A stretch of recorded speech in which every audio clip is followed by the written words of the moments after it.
Dutch প্রযুক্তির giant ASML এর তৈরি বিশ্বের সবচেয়ে আধুনিক ও ব্যয়বহুল চিপ তৈরির মেশিনের প্রথম চালান এখন যুক্তরাষ্ট্রের মাটিতে।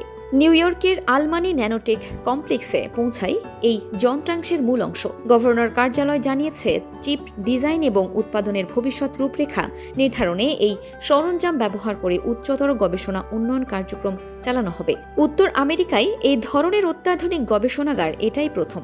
আমাদের কাজের পরিধি এবং যুক্তরাষ্ট্রের অভ্যন্তরীণ গবেষণা ও উন্নয়নের জন্য এটি সত্যিকার অর্থেই একটি যুগান্তকারী পরিবর্তন। প্রযুক্তি উন্নয়নে আগামী প্রজন্মের কেন্দ্রবিন্দুতে পরিণত হতে যাচ্ছি আমরা। এই আলবানি ফ্যাসিলিটি ইউরোপের বিখ্যাত IMA গবেষণাগারের সমকক্ষ।